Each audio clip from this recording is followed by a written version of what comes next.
امی تائی اماں کے پاس بیٹھی تھی، وہ بھاگ کر ان کے سینے سے لگ گئی۔ امی آپ واپس آ گئی ہیں؟ وہ مسکرا دی۔ ارے آج مجھے بس اسٹاپ سے واپس لے کر آیا ہے، کہہ رہا تھا ارے آپ کی بیٹی تو رو رو کر ہلکان ہو رہی ہے۔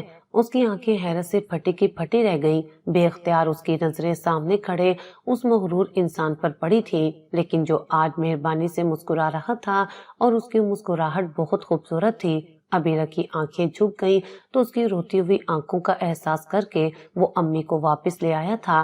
وہ اس کے ساتھ چپکی بیٹھی رہی۔ تائی اماں کہنے لگی تو اور کیا، میں تو پہلے ہی کہہ رہی تھی کہ یہاں پر رہو، دیکھو اتنا بڑا گھر ہے لیکن خالی رہتا ہے، اچھا ہے ہم دونوں کا وقت بھی اچھا گزر جائے گا۔ بڑھاپے میں تائی اماں مسکرا رہی تھی۔ آہت کا دل بھی مطمئن ہو گیا تھا۔ عبیرہ کا معصوم چہرہ کھل اٹھا تھا۔ ہادی کو گود میں لے کر اسے کہہ رہی تھی یہ آپ کی نانی بھی ہیں اور دادی بھی۔ امی مسکرا دی۔ رات کو احد اس کے کمرے میں آیا۔ ہادی کو سلا کر وہ سونے کی تیاری کر رہی تھی، اسے دیکھ کر گھبرا گئی۔ جی کوئی کام تھا آپ کو؟ وہ لب کچل رہی تھی۔ میرا خیال ہے کہ اب تم دونوں کو میرے روم میں شفٹ ہو جانا چاہیے، بڑا ہو گیا ہے ماشاء اللہ سے ہمارا بچہ۔ اس کی آواز میں نرمی تھی۔ وہ خاموش رہی لیکن اس کی پلکیں لرز رہی تھیں۔ تبھی اس نے عبیرہ کے ہاتھ تھامے تھے جو کانپ رہی تھی۔ اگر تمہاری مزید حق تلفی کی تو شاید خدا بھی مجھے معاف نہ کرے، اس لیے میں چاہتا ہوں اب تمہیں وہی حق دوں جو ایک بیوی کا ہوتا ہے۔ یہ سن کر اس کا چہرہ سرخ ہو گیا تھا۔ وہ دل میں سوچنے لگی اپنا حق یاد آ گیا ہوگا، بھلا عورت کے حق کے بارے میں کون سوچتا ہے۔ لیکن احد کے اگلے الفاظ نے اسے حیرت میں مبتلا کر دیا تھا جب وہ کہنے لگا کبھی کبھی انسان کسی کو ریت کا ذرہ سمجھ لیتا ہے، لیکن جب اس کی پہچان ہوتی ہے تو وہ ہیرے سے بھی زیادہ قیمتی نکلتا ہے، اور تم وہی ہیرا ہو میری زندگی میں۔ جیسے تم نے میرے بچے کو سنبھالا، اسے پیار دیا، اگر تمہاری جگہ کوئی اور ہوتا تو شاید آج میرے منہ سے اس کے لیے یہ الفاظ ادا نہ ہو رہے ہوتے۔ احد شاہ اس کی تعریف کر رہا تھا۔ اسے یقین نہیں آیا۔ کیا تمہارے دل میں خواہش نہیں جاگتی میرے قریب آنے کی، یا پھر مجھے اپنا شوہر نہیں سمجھتی ہو؟ احد اس سے دل کی بات پوچھ رہا تھا۔ وہ دھیمی آواز میں کہنے لگی جی آپ نے ہی کہا تھا کہ میں اس گھر میں بچے کے لیے آئی ہوں، تو میں نے اپنا حق کبھی جتانے کا سوچا ہی نہیں، اس لیے میں نے اپنی زندگی ہادی کے لیے وقف کر دی تھی۔ اس کی آواز میں بلا کی مایوسی تھی۔ احد نے اس کا چہرہ دونوں ہاتھوں میں تھام لیا۔ لیکن اب ایسا نہیں ہوگا۔ جس طرح تم نے میرے بیٹے کو محبت اور شفقت دے کر اسے پروان چڑھایا ہے، اسی طرح میں بھی تمہیں اتنی ہی محبت دوں گا جتنی محبت تمہیں ملنی چاہیے۔ عبیرہ کا چہرہ مسکراہٹ سے جگمگا گیا تھا۔ اس کا صبر، خاموشی، ہادی کے لیے اس کے دل میں محبت نے بالآخر منزل پا لی تھی۔ احد نے اسے جو عزت دی تھی وہ بہت بڑی بات تھی اس کے لیے۔ اس نے اس وقت کا انتظار کیا تھا اور آج یہ وقت اس کی زندگی میں آ ہی گیا تھا۔ ہادی اور عبیرہ کو اپنے روم میں شفٹ کرنے کے بعد اس نے وہ کمرہ چچی کے لیے سیٹ کروا دیا تھا، جبکہ تائی اماں حیران تھی۔ لو بھائی رضیہ، تم نے تو آ کر کوئی جادو ہی کر دیا میرے بیٹے پر۔ میں تو پچھلے 1.5 سال سے یہ کوشش کر رہی ہوں کہ کسی طرح یہ دونوں میاں بیوی ایک ہی کمرے میں رہیں، لیکن یہ میری بات مانتے نہیں تھے، اور اب دیکھو۔ عبیرہ شرما رہی تھی۔ روبینہ بیگم مسکرا دی تو رضیہ بیگم کہنے لگی میں نے بھی اس کا اداس چہرہ دیکھا تو میرے دل پر چھریاں چل رہی تھی، لیکن کہتے ہیں نا کہ اللہ کو انسان کی کوئی نہ کوئی چھوٹی سی چھوٹی ادا پسند آ جاتی ہے تو وہ اس کا پسندیدہ بندہ بن جاتا ہے، اور میری عبیرہ تو آج سے نہیں بچپن سے ہی صبر و شکر کر کے اپنی زندگی گزارتی آئی ہے۔ کبھی اپنے دکھ سکھ کا ذکر کسی کے سامنے نہیں کرتی تھی، اپنے برے حالات میں بھی ہمت نہیں ہارتی تھی میری بچی، اور آج خدا نے اس سے صلہ دیا ہے۔ احد کا موڈ آج بہت خوشگوار تھا۔ پھر شام کو وہ عبیرہ سے کہنے لگا جلدی سے تیار ہو جاؤ، آج تمہیں اور ہادی کو اپنے ساتھ لے کر چلتا ہوں ڈنر پر، وہ بھی باہر۔ اور وہ اس کے کہنے پر تیار ہو گئی تھی۔ تائی اماں کے لائے ہوئے خوبصورت سوٹوں میں سے ایک جوڑا نکال کر پہن لیا۔ احد اسے دیکھ کر حیران رہ گیا تھا۔ تم تو اچھی خاصی خوبصورت لگتی ہو، ایسے ہی تیار رہا کرو۔ اپنی تعریف پر وہ شرما گئی تھی۔ اس کے صبر نے آج یہ دن دکھایا تھا کہ احد شاہ نے اسے پوری محبت سے اپنی زندگی میں قبول کر لیا تھا۔ پھر وہ تینوں باہر جا رہے تھے۔ روبینہ بیگم نے دل سے دعا کی تھی کہ وہ ہمیشہ ایسے ہی ساتھ رہے، ایک مکمل خاندان بن کر۔